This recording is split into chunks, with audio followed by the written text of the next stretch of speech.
Let's move on to topic number 10. Let's go pining for a winner. And this is a good one. The U.S. Open is back, man, and it's at Torrey Pines, right? Torrey Pines, what a great course. And I know we're all looking forward to it. This is the United States Championship, and man, I'm rooting for an American to win, but there's so many great international players that are always trying to win here that, chances are that they might get it done.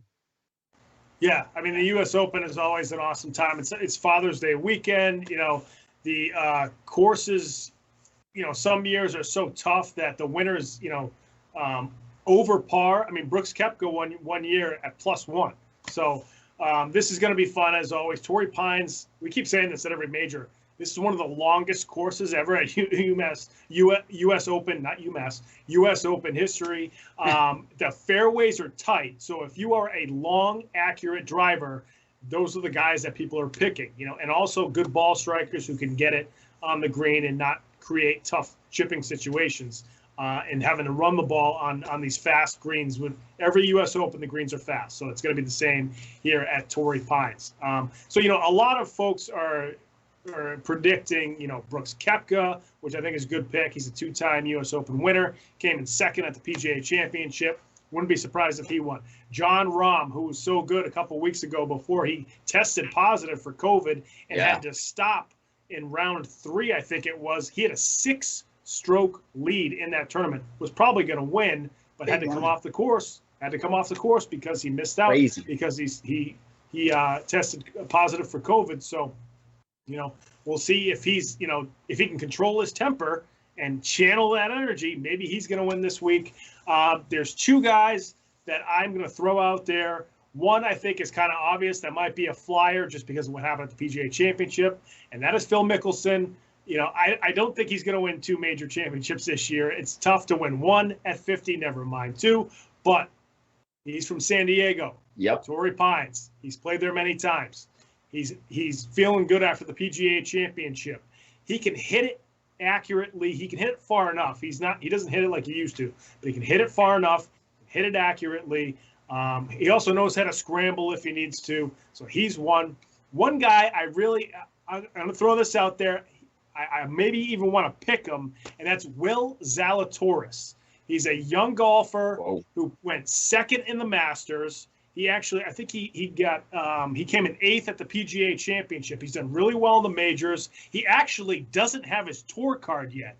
And this is a crazy story because what happened is he was really good last year in the Corn Ferry Tour. That's like the minor leagues essentially for the PGA Tour, where if you play well there, you score enough points, you get your tour card for the next year, the PGA Tour. And he's only, I think, 23 or 24 years old. So he was kind of on track to get to the PGA Tour. But because of the coronavirus last year, none of the guys on tour lost their tour cards. So with no guys in the tour losing their tour cards, nobody was able to gain a tour card. So he's in this weird space where he's good enough to play on the PGA Tour, but he technically doesn't have his tour card yet. But he has been so successful in these majors. He hits the ball far. He's accurate. He has this composure to him, and he's so calm out on the course. I might pick Will Zalatoris. I feel like he's going to have a good week this week at the U.S. Open.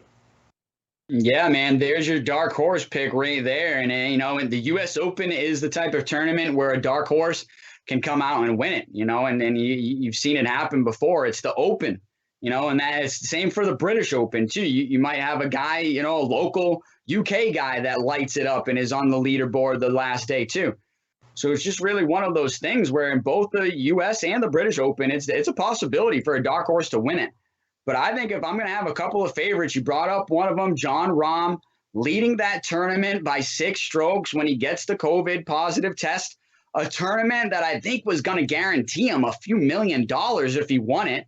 And I had to pull out. So that was a big knock. I think he's going to be coming ready to play. Obviously, he's been was playing well in that tournament. Brooks Koepka, another guy, you got to pick him to win here. Won multiple U.S. Open championships, is always in the majors, just always plays well in these big tournaments. And I honestly think his game fits well around Torrey Pines, honestly. But 2 other guys that I think are a favorite, and I think their game fits well as well, Rory McIlroy. I think Rory McIlroy's been starting to play a little bit better as of lately. I would love to see him on the leaderboard the last day, pushing for a U.S. Open win. And then Xander Schauffele. I think Xander Schauffele is another of those guys. We've talked about him on this show before. Plays well in those big moments, seems to play well in the majors. And I could definitely see him putting up a low number and having a chance to win the U.S. Open. And then you bring up a great guy, man, coming off of a major, Phil Mickelson. And if you were to ask Phil Mickelson what his home course was, he would tell you it's Torrey Pines. Like he said, he knows this course like the back of his hand, maybe the front of his hand as well, because he just knows his way around this place so well, plays so well here. He loves playing here. Another guy that loves to play here, unfortunately, is not in the field, is Tiger Woods. Tiger Woods is the man around Torrey Pines, really loves that course. His eye fits it, is what he would say. And I think some of these guys that we just named, I think they're in that same category with Tiger and Phil. So I think they'll all have a chance to win, but I'm excited for the U.S. Open to be back. And like you said, it's always on such a hard course where it really tests these golfers to get the best out of them. And I think when you're talking about the Open, whether, like I said, it's the British or the U.S., that's when you want to see the hardest scoring conditions, and we're going to get ready to see them this week. Yeah, excellent point. And, you mentioned Tiger. The last time the U.S. Open was at Torrey Pines was 2008 when Tiger won it. That's the time where he actually tore his ACL. I believe that's when he tore his ACL and still won a major. So it's going to be very interesting at Torrey Pines this week. It's always fun to watch, on Father's Day weekend, the U.S. Open. And there's a lot of guys that are going to be in it. All these guys can hit the ball far and hit the ball accurately, and we'll see how it goes. But, yeah, don't count out Phil Mickelson because of that home course advantage. You're not going to count him out at Torrey Pines. No, sir. So, folks, that's going to do it for this week on Comeback Sports. I want to thank you so much for joining us. I want to thank all our Japanese fans who are tuning in and subscribing for joining us here on Comeback Sports. Again, our Twitter handles are at the bottom of the screen. Make sure you follow us there.